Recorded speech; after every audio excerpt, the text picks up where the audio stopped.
when it comes to nation building and leadership, Pharaoh is one of the best examples of a leader who was a nation builder. I'm talking about the Pharaoh that interacted or that interfaced with Joseph, not the one that interacted with Moses.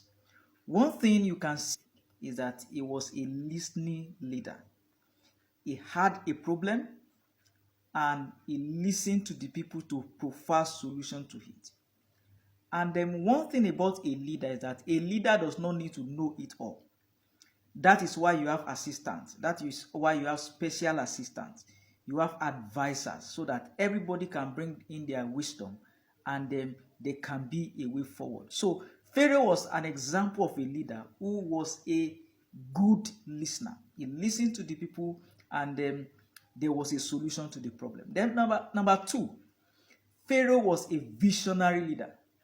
Yes, he was a visionary leader because he was able to see into the future. God showed him the future via his dream.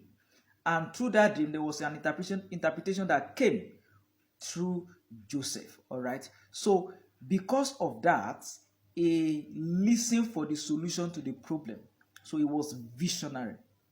Then secondly, he was not a traditional bigot. That means he was not traditionally biased.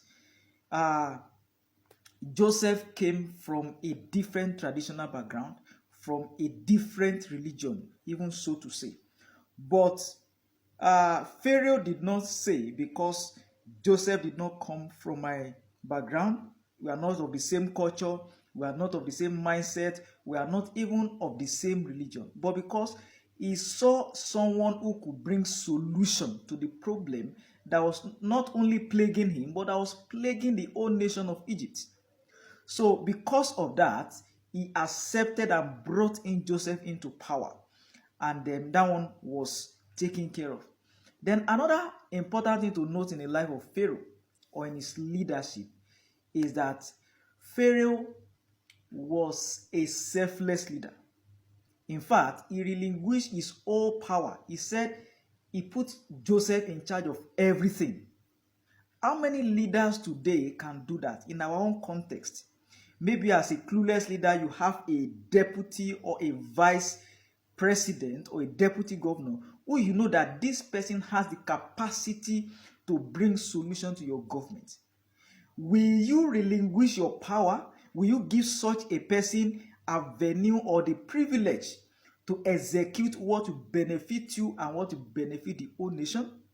So Pharaoh handed over everything to Joseph and he said, I will only be in charge, but you take charge of everything. All right, so Joseph was running it. I do not, at the end of the day, the glory was to Pharaoh because Pharaoh was the leader, but because he was a selfless leader, and then he was also a leader that could delegate responsibility well.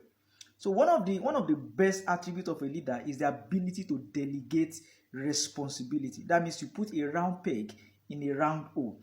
You put somebody who could bring results into the picture, and the person actually delivers. So Pharaoh was an example of a great leader, and eventually the problem was solved. The problem that was envisaged was ameliorated, was alleviated, and was eventually solved because there was a visionary leader, a selfless leader, a listening leader. I hope you find this interesting. Thank you.